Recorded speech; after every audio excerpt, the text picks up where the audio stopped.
All right. What is up, West Virginia fans, Big 12 fans, and any college football fans watching the video just because they want a recruiting update? I'm excited to dive in here. Ty'Kieast Crawford has committed to West Virginia, originally committed to UCLA in the transfer portal and transferring from Arkansas. So, a pretty coveted transfer prospect here. I'm excited to dive in. I'm excited to talk about him.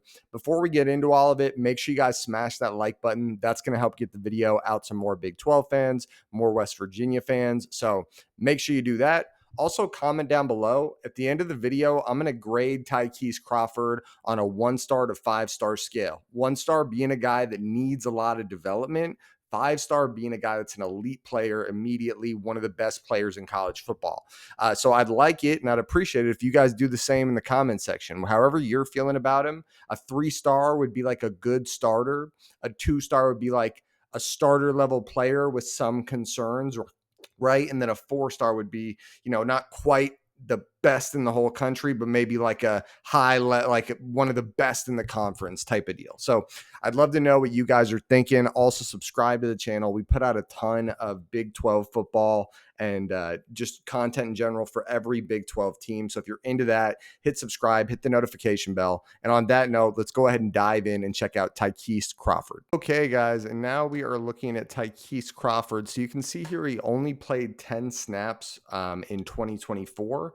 But let me explain why. There's an article here from Blue Gold News that says he's played in 33 games over 4 seasons for the Razorbacks, started in 8 of those games. He appeared in just 1 game in 2024 after deciding to avoid further action and preserve his red shirt. He played in 6 games in his single season with Charlotte. So it sounds like, that he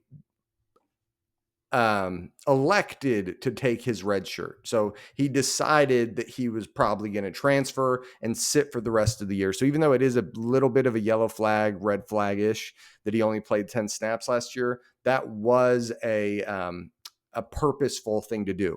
So what we're going to look at a lot here, guys, is the previous season. So you can see in 2023, he played 331 snaps.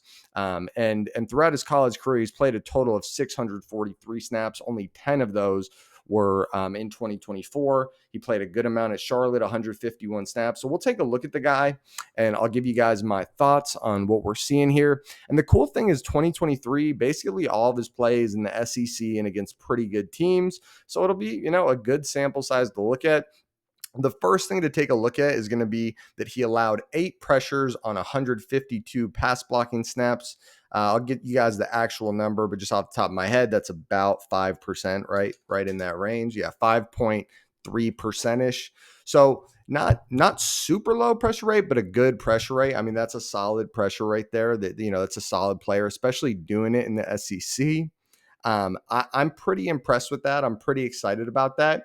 I do think it is a little unique that the things I'd point out are at Charlotte, he only played 151 snaps, and the grade was pretty rough here, almost allowing a 10% pressure rate, 5 pressures on 58 pass block snaps.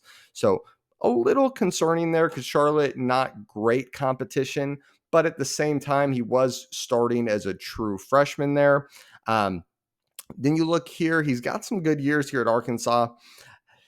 So I'd say that there's some concerns, but I do like that pressure rate. The pass block grade's very good. It reflects a very low pressure rate in 2023. And again, that was in the SEC. So I think you got to be excited about that. The run block rate, kind of meh the whole career, some above average, but in his biggest sample sizes at Charlotte and in 2023 at Arkansas, they were both below 60, which is in that bad range. Once you get below 60, you're starting to look a little bad at that. So that's kind of what we're looking at. In a second, we'll take a look at his transfer profile and see kind of what we were working with there. Okay, guys, and now we are taking a look at his 24/7 sports profile. Let me make sure the tab's muted. So you can see here is a top 50 interior offensive lineman in the transfer portal. 86th grade. That's like a mid-level 3-star grade. It's above average, but still not what you'd expect from you wouldn't expect that to be like an impact in like a high level impact grade. What is surprising to me is coming out of high school, he was the number 34 offensive tackle and a 90 a 90 graded 4-star prospect. So pretty exciting there. Weird, he winds up going to Charlotte. When you look at the offer list here, Alabama, Arizona, Colorado, I mean, a lot of good, LSU, Georgia. I mean, tons of really good offers here. Like, it's looks like he had offers from almost, every good school in the country. So maybe he had a good connection there, but also he did get to start and get a lot of reps in as a freshman at Charlotte. So maybe that was important to him. But that's to give you guys an idea of the type of player we're getting here. Coveted prospect out of high school, basically could have gone to any school he wanted. And then he also has a West Virginia offer here coming out of high school. So maybe he had a good connection there. But yeah, so he decides to go to, transfer over to West Virginia. Not a super highly touted transfer prospect, but a above average to good one. So in a minute here, I'll give my final thoughts and give you guys the star grade, and then we'll get out of here. Okay, guys, and I'm about to give you guys my final thoughts on Ty'Kieast Crawford. Before I do so, make sure you guys smash the like button. Also, comment down below. How are you guys feeling about him? On a grade of 1 to 5 stars. Again, 5 being an elite, top of college football player, 1 star being a guy that's going to need a little bit of time to develop. Let me know how you're feeling. So this is kind of where I'm at. Also, subscribe to the channel, hit the notification bell if you want more West Virginia and Big 12 content, whatever your team is. We're putting out a lot of videos for every team.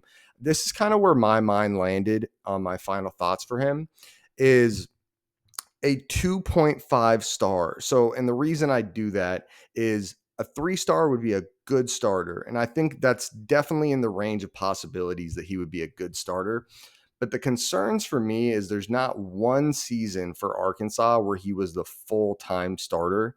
He does have the one season where he got a lot of playing time and it was against really good talent and he was a really good pass blocker. So that's why I added the 2.5 stars because I do expect him to be a solid starter. A 2.5 would be like a, slightly above average starter, like a decent guy, but not a guy that you think is going to go up against the best and win consistently.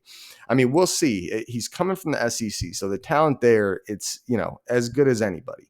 So I feel good about him. I'm excited about him for West Virginia fans. I think he will be an immediate starter, an impact player, but I think there's just as likely that he struggles a little, especially in the run blocking area, where I think he'll be a fine pass blocker.